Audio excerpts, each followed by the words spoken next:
세상 모든 취업 이야기 비밀노트 톡톡. 오늘은 네일 코칭의 김태성 강사님과 함께합니다. 쌤 안녕하세요. 예, 반갑습니다. 네, 쌤 오랜만에 뭔가 뵈는 느낌인데 예. 벌써 곧 연휴예요. 그러네요. 좀 잘 쉬는 방법 없을까요? 잘 쉬는 방법이요? 네. 뭐 학생들보다는 부모님이 많이 도와주셔야 될 것 네. 같아요. 이 방송을 보시는 부모님들. 예. 우리 취업 준비생들한테 네. 뭐라 하지 마세요. 뭐 취업 안 하고 싶어서 안 합니까? 맞아요. 그러니까 그냥 두시면은 알아서 열심히 할 겁니다. 예. 네, 알겠습니다. 좀 부모님들이 도와줘야 할 것 같아요. 예, 도와줘야 돼요. 학생들 입장에서도 돈 안 내고선 취업에 대해서 얘기하시는 분이 있으면은 네. 예, 손절하세요. 아, 네, 알겠습니다. 네, 저 오늘 쌤 준비하신 소식이 조금 기대돼요. 예. 좀 4대 그룹이죠. 삼성, SK, LG, 현대차. 그중에서도 유일하게 이 공채 제도를 유지하고 있는 삼성의 예. 하반기 대규모 채용 소식이 곧 정해질 예정이라고 하죠. 예. 좀 오늘 태성 쌤이 한 발 앞서서 예. 좀 공채 준비에 도움을 주신다고요. 예, 이 네. 원고 쓸 때까지만 해도 예정이었습니다. 네. 오늘 따끈따끈하게 오늘 올라왔어요. 아, 진짜요? 예, 지금 막 아. 제가 검색하고 그러면서 왔습니다. 네. 예, 지금 막 올라왔고요. 채용 공고가 오늘 떴고, 그리고 오늘은 그 공고에서 제일 중요했던 자소서, 자기소개서를 어떻게 써야 되는지에 대해서 네. 집중적으로 좀 알아보도록 하겠습니다. 네, 알겠습니다. 우선 삼성그룹 채용은 어떻게 진행되는지가 좀 궁금합니다. 좀 각 전형과 특징, 좀 모집 분야는 어떻게 되나요? 예, 오늘 공고 나온 거 네. 보니까요. 20여 개 회사에서, 20개 회사에서 한 6천여 명 뽑을 것 같아요. 오, 엄청나게 뽑습니다. 정말 대규모네요. 예, 네. 여기가 향후 3년간 4만 명 뽑겠다라고 공언을 했어요. 특히 미래성장 사업이라고 얘기하고 있는 바이오라든가 네. 시스템 반도체 이쪽 중심으로 뽑으려고 하고 있고요. 네. 경쟁률은 한 40대 1 남짓할 것 같다라는 생각이 들고, 모집 분야 같은 경우에는 이제 보셔야 돼요. 여러분들이 20개사에서 다양하게 났는데, 예전에 지난 시즌 말고 그 전까지만 해도 네. 우리가 CEIM, DS 부문 이렇게 났었는데 지난 시즌부터는 DX, DS 부분으로 이렇게 두 개로 나고 있습니다. 그리고 전형 절차를 보면 지원서 접수가 오늘부터 시작해서 오늘 6일이죠. 네. 14일 수요일 오후 5시까지 한국 시간으로 오후 5시까지 하고요.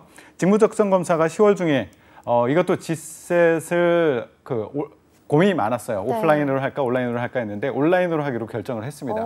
예, 그리고 면접은 11월 중에 할 예정이고, 네. 그리고 직무적성 검사할 때 소프트웨어 개발 직무인 경우에는 그동안 네. 코딩 테스트를 했거든요.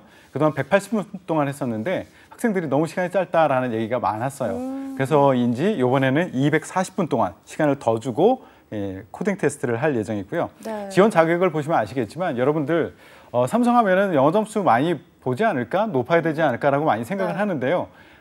오픽 기준으로 IL이에요. IL. 네. 그러니까 점수만 있으면 대부분 지원할 수 있다라고 보시면 돼요. 네. 재학생들 중에서도 괜찮게 하는데 점수 자체를 안 가지고 있어. 토익만 열심히 봤어. 이런 친구들은 네. 지원 자체를 못 할 수 있으니까 네. 오픽 아니면 토익 테스트, 토익 스피킹 부지런히 준비해서 빨리 점수를 내놓으시면 좋을 것 같아요. 네, 스피킹 점수를 좀 빨리 취득을 해야 될 것 같네요. 좀 삼성그룹 자기소개서가 중요하잖아요. 일단 서류를 합격하려면. 좀 자기소개서의 특징과 대응 전략에 대해서 말씀해 주실까요? 예, 제가 대략 자기소개서 질문 내용을 보니까 지난 시즌과 같은 것 같아요. 거의 동일합니다. 여기 특징을 보면 구성이 처음에 기본 질문 몇 개를 던져요. 예를 들어서 취미, 특히 이걸 40자 정도 써라. 네. 존경인물 10자, 존경 이유 40자. 이렇게 기본으로 묻고 그다음에 에세이라고 하죠. 네. 3개 내지 4개의 에세이를 묻고 있습니다. 그런데 이제 계열사나 직무에 따라서 3개인 경우도 있고 4개인 경우도 있습니다. 그룹 공통 질문은 3개로 돼 있고 그룹이나 직무별로 1개가 추가될 수가 있다. 한 30% 정도는 추가되는 것 같아요. 30% 정도 직무에서는. 그리고 질문 내용을 보면은 전문성을 물어보고 있고 팀워크, 협업, 그러니까 마지막 하나의 추가 질문에서 그리고 어떤 데는 협업 소통이 중요한 그런 직무 같은 경우에는 그거와 관련된 질문을 하고 있습니다. 그래서 이제 전반적으로 이걸 어떻게 대응해야 되는가, 이제 항목 하나하나에 대해서는 조금 이따 말씀드리고 전반적으로 어떻게 해야 되는가라고 말씀드리면 이걸 생각해 보셔야 돼요. 왜 질문할까? 왜 질문할까를 먼저 생각을 하셔야 돼요. 네. 이거 여러분들의 작문 능력을 보려고 하는 게 아니거든요. 네. 그렇기 때문에 왜 질문할까를 생각하고 무엇을 평가할 것인가라는 것을 꼭 생각을 하셔야 돼요. 기업에서는요, 여러분들의 작문 능력이 아니라 우리가 뽑고 싶은 사람의 유형이 있어요. 네. 그것을 평가표로 만들어 놓고 평가를 하거든요. 네. 근데 제가 여러분들한테 이렇게 하십시오, 이렇게 준비하면 됩니다, 이렇게 얘기하려면 시간 오래 걸리잖아요. 네. 제가 그냥 불러드릴게요. 그냥 바로 적으세요. 예, 여기서 뭘 평가하느냐면 일단 처음에는 비즈니스와 직무에 대한 이해도가 얼만큼 있는가라는 것을 보려고 할 거고요. 평가 항목 첫 번째예요. 그리고 나서 도전 열정 하나 또 보려고 할 겁니다. 그리고 이거는 여기까지는 공통. 그 다음에 이제 4번 질문에서 소통, 협업 또는 창의 혁신 이 부분이 추가되는 데가 있고 아닌 데가 있고 합니다. 그리고 또 하나 공통으로는 직무 역량, 여러분들이 관련된 직무와 얼만큼 관련된 경험이나 지식을 가지고 있는가 이것을 확인하려고 할 겁니다. 이거 꼭 적어놓고선 이거에 맞춰서 해주셔야 되고요. 이제 왜 질문하느냐, 무엇을 내가 준비를 해야 되는가는 알아봤으니까 이걸 어떻게 할 것인가, 어떻게 준비할 것인가에 대해서 말씀드리면 아까 말씀드렸죠. 평가 항목 중에서 비즈니스와 직무에 대한 이해가 분명히 들어가 있어요. 그렇기 때문에 내가 지원하는 곳이 어떤 비즈니스를 하는가 분명히 아셔야 돼요. 그러기 위해서는 홈페이지 샅샅이 뒤져야 되고요. 항상 강조하지만 다트, 예, 최근에 반기 보고서 올라와 있거든요. 반기 보고서에 내가 지원한 분야와 관련된 그 비즈니스를 철저하게 분석을 해내셔야 되고 그것을 이제 나의 지원 동기라든가 아니면 향후 포부스러운 일 그리고 뒤에 질문 말씀드리겠지만 사회 이슈에 대해서 철저하게 잘 넣어주셔야 돼요. 그리고 이제 소재 배치를 하는 것. 내가 왜 묻는가 알았죠? 무엇을 평가하는지 알았죠? 무엇을 준비하는지 알았죠? 이 준비된 그것들을 이제 경험 사례로 여기다 배치를 하는 겁니다. 이런 준비를 해놓고 이제 각 항목별로 보시면은 이제 답을 조금 더 쉽게 찾을 수 있을 거예요. 네, 알겠습니다. 좀 1번 항목을 보면은 취미, 특기, 또 존경하는 인물, 존경하는 이유에 대해서 묻고 있거든요.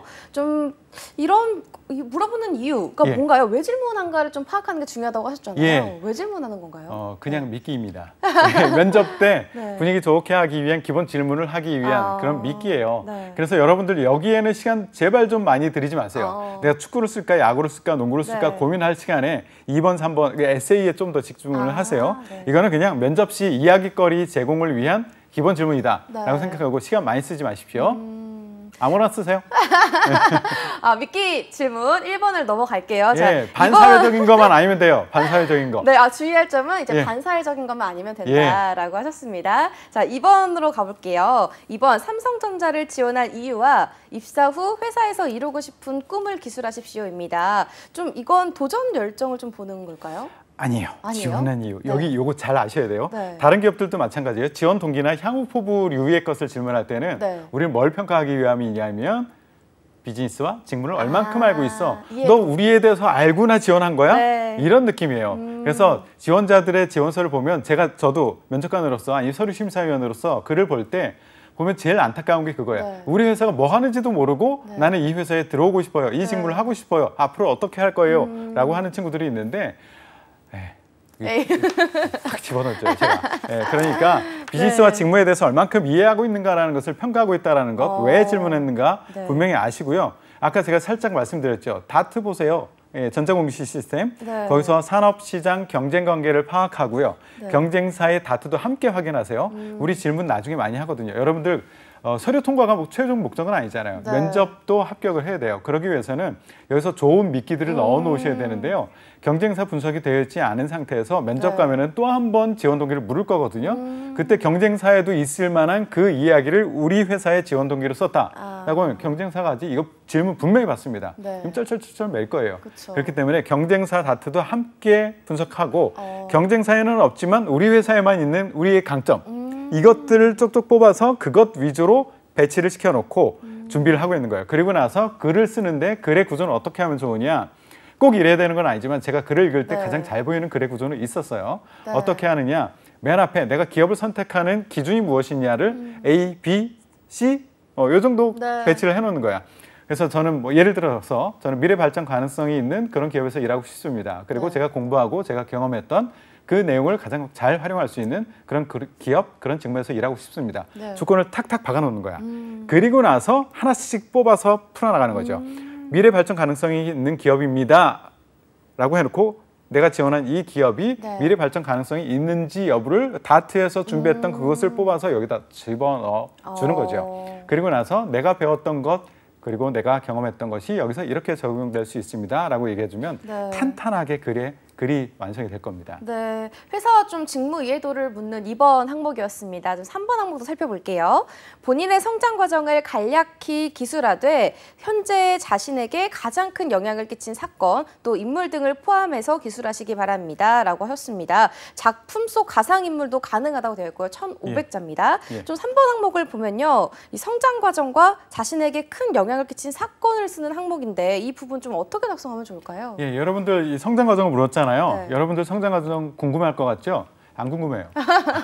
미끼예요. 예, 성장 과정은 궁금하지 네. 않습니다. 네. 예, 성장 과정을 통해서 내가 어떤 역량을 쌓았느냐가 궁금한 거예요. 네. 그렇기 때문에 여기서 주의해야 될 것, 네. 많은 학생들이 성장 과정을 쓰라고 했는데 대학 때 프로젝트를 하면서 인턴을 하면서 어떤 것을 느꼈습니다 라고 얘기를 시작하는 친구들이 많아요. 네. 성장 과정 물었잖아요. 일단은 성장 과정 물었기 때문에 네. 대학 입학 전의 이야기로 시작해줬으면 좋겠어요. 그렇지 않으면 그냥 써놓은 거 그냥 복붙했구나라고 자꾸 네. 느끼거든요. 그래서 이야기의 시작은 고등학교까지 그때 이야기로 시작을 해서 나는 어떤 일을 겪었어, 어떤 이벤트가 있었어, 네. 그것을 통해서 무엇을 느꼈어. 네. 그래서 나는 생활에 아니면 나의 자세에 이런 변화가 있었습니다. 그리고 나서 이제 그것이 바탕이 되어서 대학 입학 후에도 네. 인턴할 때도 그런 것을 바탕으로 이렇게 일을 해나갔습니다. 라고 이야기를 풀어나가 주시는 게 좋아요. 네. 그런데 그냥 여러분들의 이야기 자체가 궁금한 것이 아니라 네. 그래, 여러분들의 그런 변화를 가졌어. 그런데 그게 우리 회사와 어떻게 맞아? 라는 것을 보고 싶거든. 아까 얘기했듯이 열정, 도전, 창의, 혁신, 소통, 협업 네. 이런 류의 것들을 어떻게 느끼고 어떻게 성장해왔고 어떻게 발전해 시켜왔는지 그것 중심으로 성장 과정을 이야기를 풀어나가 주시면 좋을 것 같아요. 네, 근데 보면 글자 수가요. 이 3번 항목이 가장 길거든요. 제일 많아요. 그렇죠. 좀 배치를 어떻게 하면 좋을까요? 앞부분에서는 네. 어렸을 때 이야기, 네. 그 이야기로 한 500자 정도 쓰면 될 것 같아요. 네. 그리고 나머지 1000자 정도는 그 이후에 대학 입학 후에 인턴이나 이런 거 할 때 어렸을 때 내가 이런 영향을 받아서 난 매우 도전적으로 되어버렸어. 그래서 그 다음에도 아무리 어려운 일이 주어졌어도 아니면 내가 스스로 어려운 일을 목표로 세우고 그것을 가열차게 밀어붙였어. 이런 얘기를 이렇게 이 정도로 배치해 주시면 좋을 것 같아요. 네, 알겠습니다. 이어서 4번으로도 넘어가 보도록 할게요. 4번입니다. 최근 사회 이슈 중 중요하다고 생각되는 한 가지를 선택하고 이에 관해서 자신의 견해를 기술해 주시기 바랍니다. 글자 수는 1000자입니다. 좀 위 항목을 보면요. 사회 이슈? 좀 선정을 어떤 분야로 하면 좋을지 좀 걱정이거든요. 좀 피해야 할 항목이 있을 것 같아요. 예, 피해야 될 거는 있죠. 그 신념과 관련된 것들. 네. 신념이라고 하면은 아무리 주변에서 올바른 얘기를 하더라도 네. 그냥 난 싫어 이런 부분들이 있긴 해요. 그게 대표적인 게 정치적인 네. 것, 종교적인 것, 맞아요. 요즘에는 젠더와 관련된 것 이런 것들 가족끼리도 하면 안 된다는. 하면 안 돼요. 절대 하면 안 돼요. 예. 네. 저도 명절 때 가면은 어르신과 얘기를 나누면은 네. 참 욱하는 경우들이 있거든요. 그쵸. 어르신들이 저한테 욱해요. 전 네. 잘못한 거 없는데 어쨌든 네. 그런 부분은 피해서 해주시면 좋겠고요. 이거는 왜 질문하느냐 또 한 번 묻겠습니다. 네. 왜 질문할까? 이거 마찬가지예요. 네. 비즈니스와 직무에 대한 이해도를 평가하기 위함입니다. 비즈니스와 직무에 대한 이해도. 그래서 비즈니스가 이런 우리 삼성, 내가 전자를 지원했어. 그러면 삼성전자에 영향을 줄 수 있는 외부 환경의 변화들이 있거든요. 어떤 사회적인 변화가 있을 수 있고요. 기술적 변화가 있을 수 있고요. 어떤 제도의 변화가 있을 수 있어요. 네. 만약에 코로나가 아니면 1인 가족의 증가가 아니면 고령화의 그 확산이 네. 이런 것들이 우리 삼성전자의 그 가전 부분에 영향을 줄 수 있다.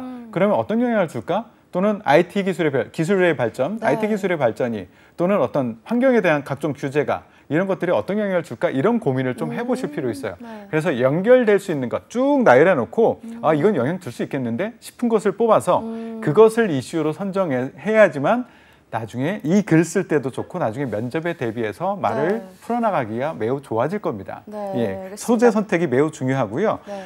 그리고 정답만 얘기하지 마세요. 어디 글을 다운받아서 네. 이거는 이렇게 대응하면 됩니다. 이렇게 풀어나가는 사람이 있는데 그러면 점수를 못 받아요.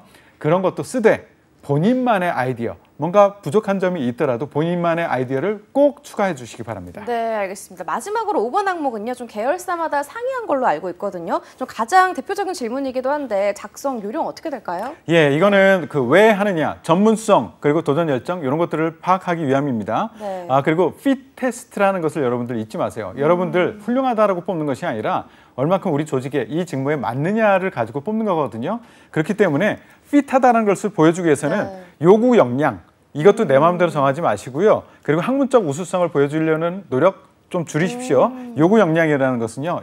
요번에 채용 공고를 보시면 아시겠지만 첨부 파일에 딱 붙어 있어요. 거기 보면 이 직무는 어떤 일을 하는 것이고 여기에서 필요한 역량은 무엇이다라는 것을 분명히 정의해놓고 있어요. 그것을 나열해놓고 거기에 맞는다라는 것을 보여주는 그런 전략으로 가져가시면 좋겠습니다. 네, 알겠습니다. 마지막으로 하반기 마지막까지 좀 취업 전선에서 고군분투 중인 취준생 위해서 따뜻한 말씀 한마디 짧게 부탁드립니다. 숨차요 지금.